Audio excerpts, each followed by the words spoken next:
warahmatullahi Waalaikumsalam warahmatullahi wabarakatuh. ila hadratin Nabi Muhammad sallallahu alaihi wasallam wa ila jami'i masyayikh al-beliau wa bil khusus Rama Kiai Haji Muhammad Anwar Mansur wa ila jami'i mustahidin khususan mustahidina wa jami'i munawwidin khususan munawwidina bibarakati ulumihim fid-dini wad dunya wal akhirah. Lahumul Fatihah.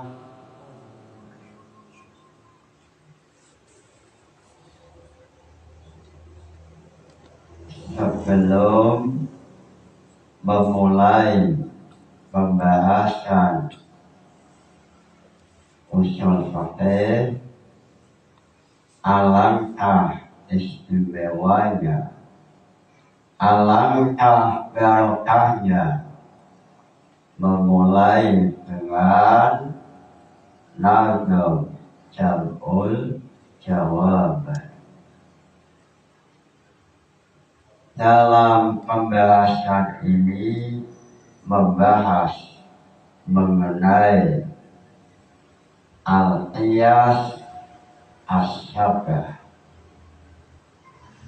Lillahi hamdu la yasalu syarabata yu'ziru bisiyati man akhda lorcat yusyaru anna muqaddimah wa kada syafa'atun bin Muhammad. Loncat mengenai definisi usul fikih. Adilatul fiqhil usul mujmalah wa qila ma'rifatu ma yadullah wa turuqus sifatatin wal mustaqim wa arifun fiyal usul al-aqid.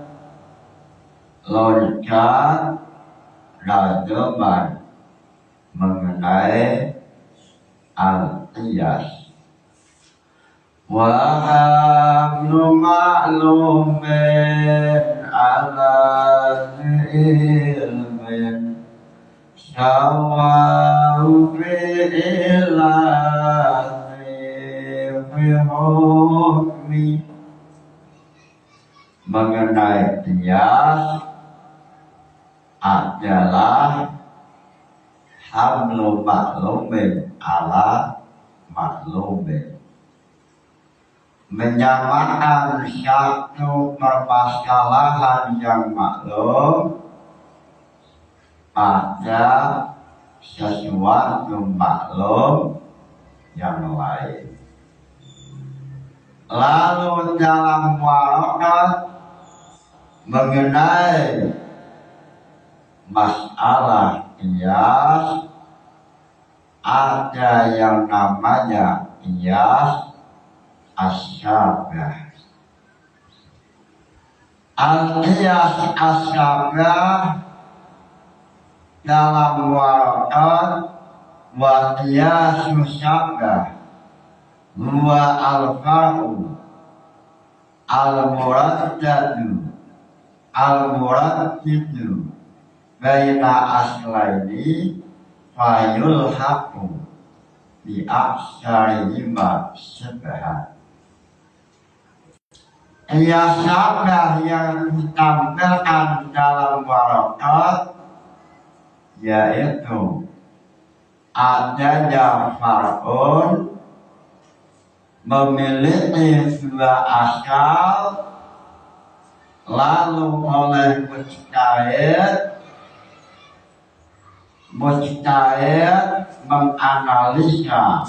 menganalisis, mencari mana yang lebih serupa dengan salah satu asal. Contoh mengenai masalah hujjah.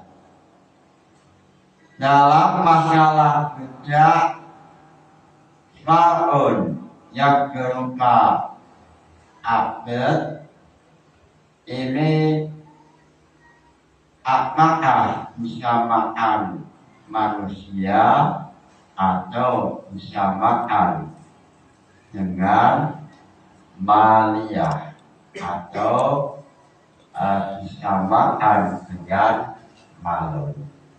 Ini contoh ya syabah. Ya syabah ini sama dengan masalikul ilah syabah, yaitu masalikul ilah yang nomor 6. Masalikul ilah syabah dalam kitab nafahat ini sama dengan definisi yang ada dalam warakat bahwa qiyas syabah adalah al-far'u al-murad itu baina aslain. Masalikul ilah jumlahnya ada 10. Yang pertama ijma, nas, iman, sabr wa taksir. Lalu yang kelima munasyabah. Lalu yang keenam masalikul ilah syabah.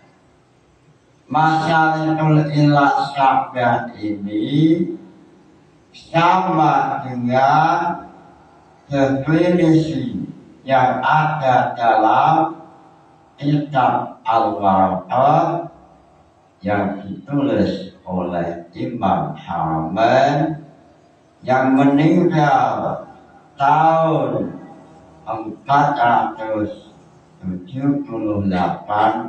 Hijriah. Mungkin dari pemahaman qiyas syabah ini silakan yang mau bertanya.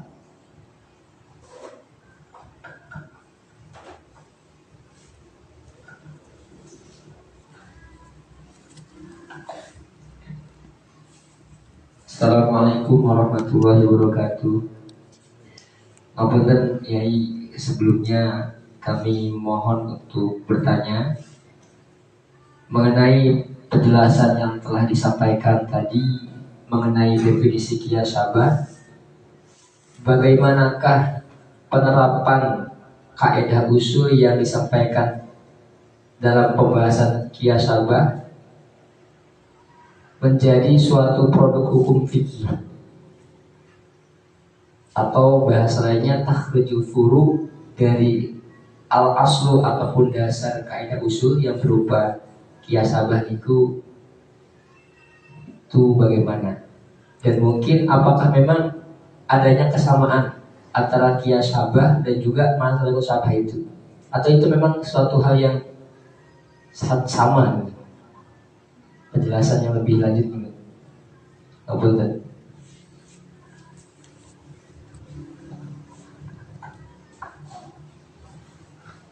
Terima kasih pertanyaannya.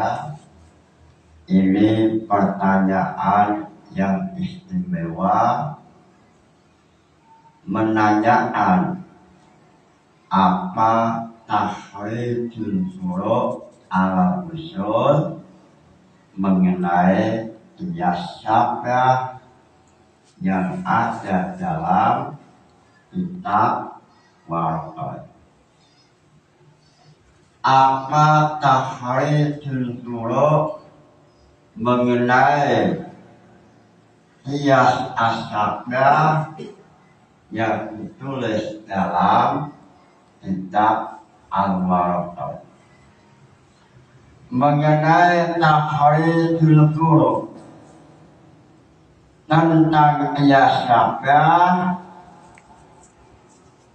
salah satunya adalah mengenai tarikus sholat. Meninggalkan sholat ini hukumannya apa? Lalu yang kedua, ru'yahnya mengenai ta'yinun niyat.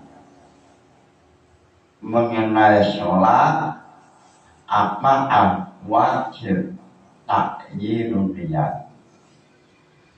Dalam pelajaran Mukhtasar Alaih juz awal halaman 94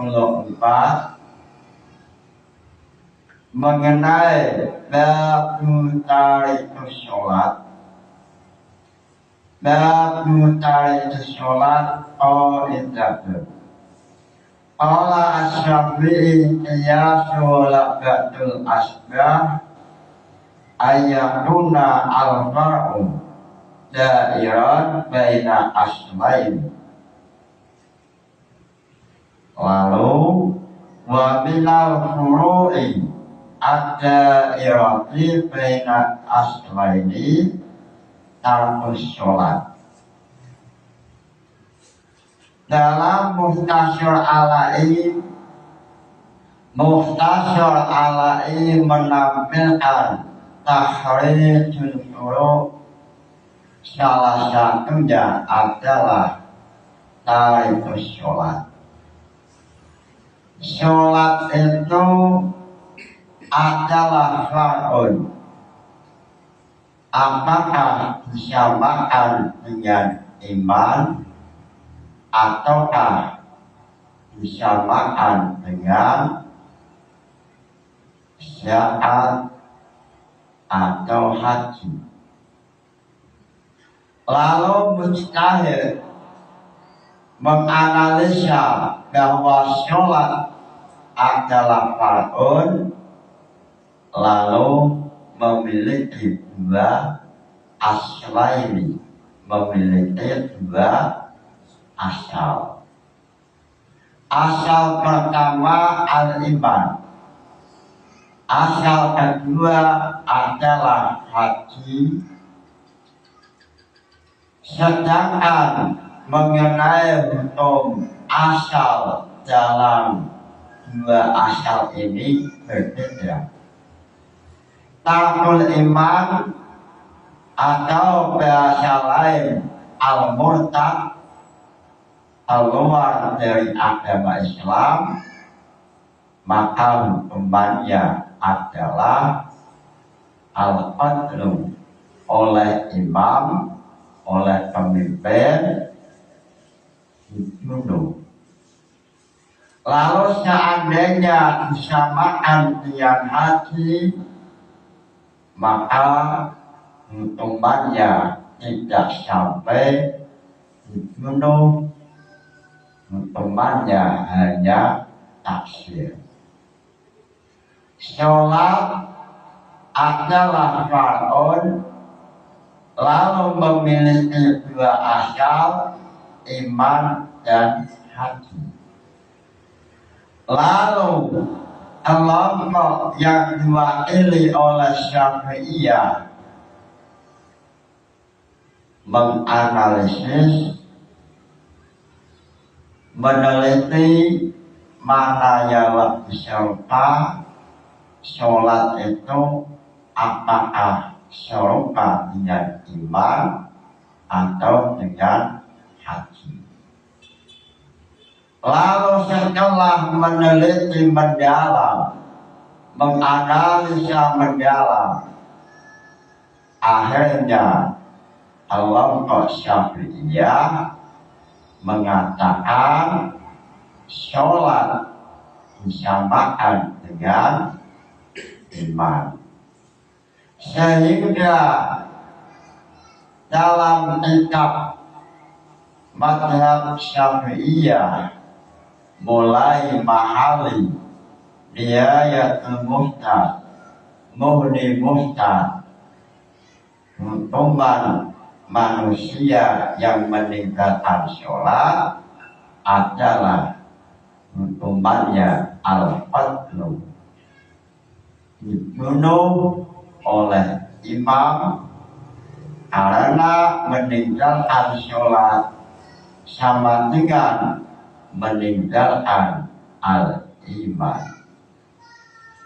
Lalu kelompok Hanafiyah mengatakan sholat itu lebih serupa dengan haji, sehingga mazhab Hanafiyah tariku sholat tidak sampai dibunuh oleh imam, hanya ditaksir.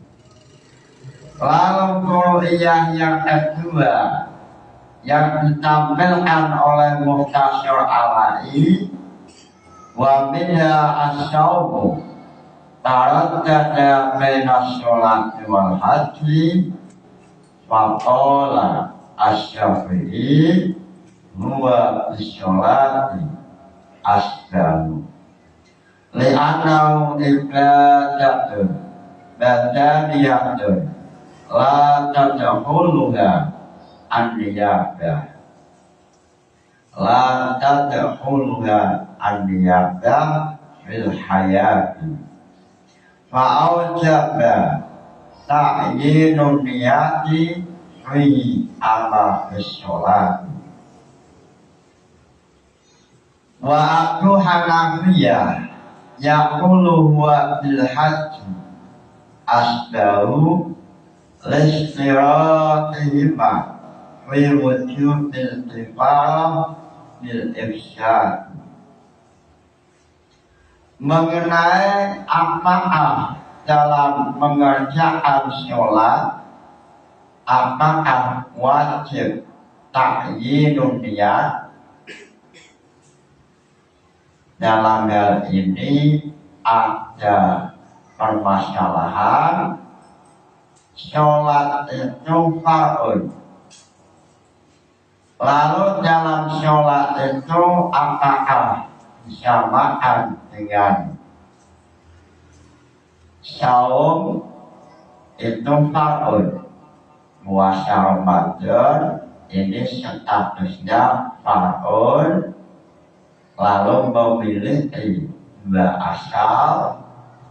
Yang pertama sholat, yang kedua haji. Seandainya disamakan dengan sholat, maka dalam sholat wajib ta'yinun niyat, sehingga saum puasa ini juga wajib niyat. Seandainya disamakan dengan haji, maka dalam haji tidak wajib niat, sehingga seandainya disamakan haji, maka tidak wajib niat. Lalu kelompok Syafi'iyah setelah mengalami analisis mendalam lalu mengatakan sholat, puasa ini lebih banyak serupa dengan sholat. Sehingga dalam fikih Syafi'iyah wajib ta'yinun niyat. Sebab puasa disamakan dengan sholat. Lalu kelompok Hanafiyah mengatakan bahwa puasa lebih banyak serupa dengan haji. Puasa serupa dengan haji karena dalam haji seandainya melakukan kesalahan wajib membayar kafar. Sama dalam masalah puasa, melakukan senggama jima pada siang hari ini wajib kafar.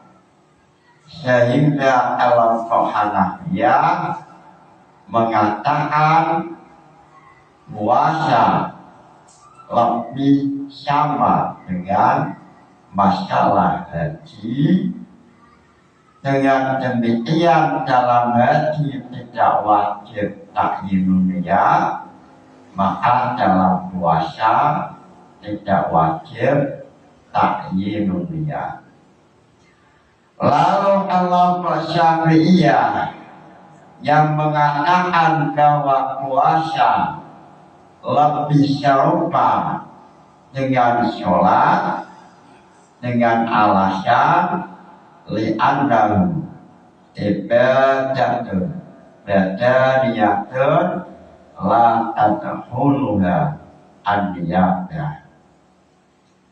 Sholat dengan puasa ini sama-sama ibadah badaniyah yang keduanya tidak boleh an-niyadah atau diwakilkan. Sholat tidak boleh untuk diwakilkan oleh orang lain, sama dengan puasa. Puasa tidak boleh untuk diwakilkan oleh orang lain, sebab puasa dan sholat adalah ibadah badaniyah la tadkhuluha an-niyadah. Itulah tahrisul furu' ala usul dari pemahaman usul fikih. Setelah itu muncul furu'iyah, dan hal ini dalam istilah ulama dinamakan tahrisul furu' ala usul. Mengenai kitab tahrisul furu' ala usul seperti kitab At-Tamhid yang ditulis oleh Imam Isnawi, atau kitab pelajaran Mahat Ali Lirboyo Mukhtasar Alai, ini termasuk kitab yang menjelaskan tahrisul furu' ala usul. Lalu salah satunya kitab yang ditulis oleh Imam Asy-Syadzali Asy-Syafi'i, yang ditulis oleh Imam Asy-Syadzali. Mengenai kitab tahrisul furu' banyak sekali, sehingga kitab tahrisul furu' ini bisa membantu untuk memahami usul fikih menuju kepada kitab suci. Mudah-mudahan ngaji ini barokah manfaat. Nawaitu ta'allumal ilmi lilaili ridallah. Al-Fatihah. Wassalamualaikum warahmatullahi wabarakatuh.